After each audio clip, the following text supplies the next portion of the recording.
नमस्कार, मी डॉक्टर श्रद्धा सबनीस. सहन कर, हे तर होणारच. आई आजींनाही व्हायचं, लग्नानंतर बरं होतं. हे ऐकलंय का कधी? बहुतेक प्रत्येक मुलीने ऐकलंय. पण मी आज डॉक्टर म्हणून तुम्हाला सांगते, प्रत्येक पिरियड पेन हा सारखा नसतो. काही पेन नॉर्मल असतो आणि काही पेन तुमचं शरीर तुम्हाला सांगतं की काहीतरी चुकलं आहे. आणि आज मी तुम्हाला सांगणार आहे की नॉर्मल पेन कोणतं आणि डेंजर साईन कोणतं आणि कधी डॉक्टरांकडे जायला हवं. कारण पिरियड पेन ही सहन करण्याची गोष्ट नाही, ती समजून घेण्याची गोष्ट आहे.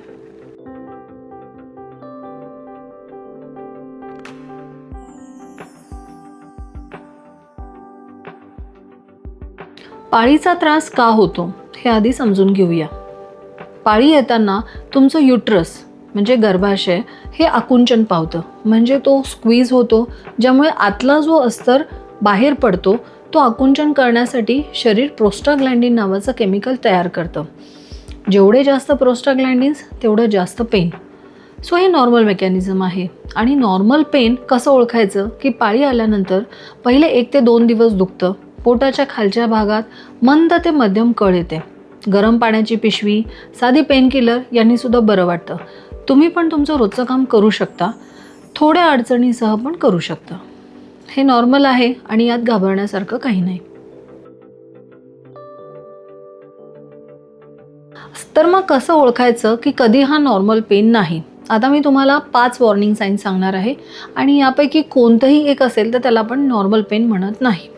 पहिलं, पेन इतकं तीव्र असतं की स्कूल, कॉलेज, ऑफिसमध्ये जाता येत नाही, अंथरुणावर पडून राहावं लागतं, पेन किलर्स काम करत नाही आणि हे डेफिनेटली नॉर्मल नाही.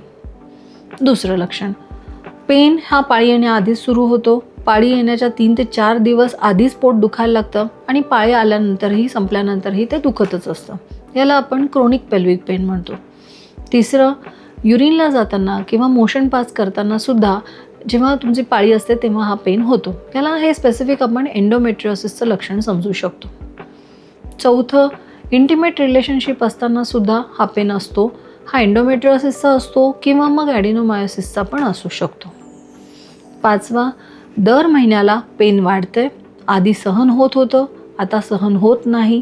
पेन हा प्रोग्रेसिव्ह आहे, वाढत चालला आहे. म्हणजे या 5 लक्षणांपैकी कोणतंही एक असेल तर याला आपण नॉर्मल क्रॅम्प्स म्हणत नाही.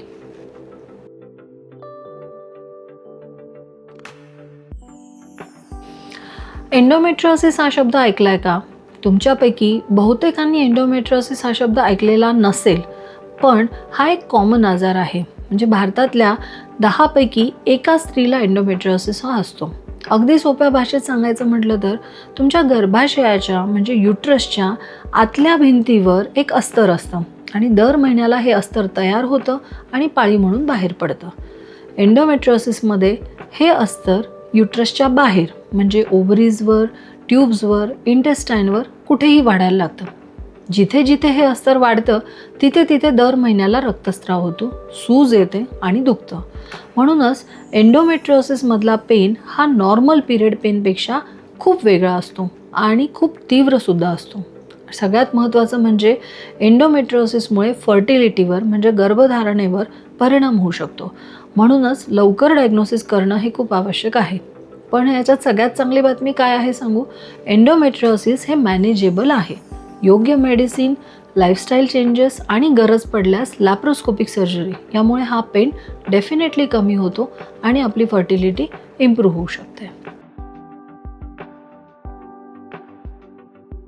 पेन किलरबद्दल खरं काय? एक मिथ तोडायचं आहे. पेन किलर्स किडनी खराब करतात हे ऐकून बहुतेक स्त्रिया पेन सहन करतात आणि टॅबलेट घेतच नाहीत. पण खरं काय आहे की योग्य डोसमध्ये योग्य काळासाठी घेतलेली पेनकिलर ही सुरक्षित आहे. दर महिन्याला 2 ते 3 दिवस आयब्युप्रोफेन किंवा मेफेनेमिक ॲसिड घेणं यामुळे किडनी डॅमेज होत नाही. पण पेन सहन करत राहणं, काम सोडणं, शाळा सोडणं यामुळे क्वालिटी ऑफ लाईफचं नुकसान होतं. फरक असा आहे की जर पेनकिलरनी पेन कंट्रोल होतंय तर ठीक, पण पेनकिलरनी जर पेन कंट्रोल होत नाही तर मात्र इन्व्हेस्टिगेशनची गरज आहे.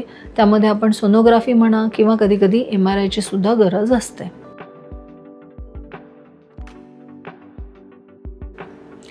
तर आज लक्षात ठेवा, माइल्ड पिरियड पेन नॉर्मल, शरीराचं नॅचरल मेकॅनिझम, पण पेन जर स्कूल ऑफिस मिस करायला लावते, पेन किलर्स काम करत नाही आहे, पेन वाढत चाललं आहे, तर इन्व्हेस्टिगेशन करा. एंडोमेट्रियोसिस एक ट्रीटेबल कंडिशन आहे, पण लवकरच ओळखणं गरजेचं आहे. पेन किलर्स योग्य डोसमध्ये सुरक्षित आहेत. पेन सहन करणं हा पर्याय नाही. सहन कर हे कोणाला सांगू नका, स्वतःलाही नाही आणि तुमच्या मुलीलाही नाही. तपासणी करून घ्या, उत्तर मिळतं. हा व्हिडिओ शेअर करा, कारण अनेक मुली आणि स्त्रिया आजही पेन सहन करतात, ज्यांना खरंच मदत मिळू शकते.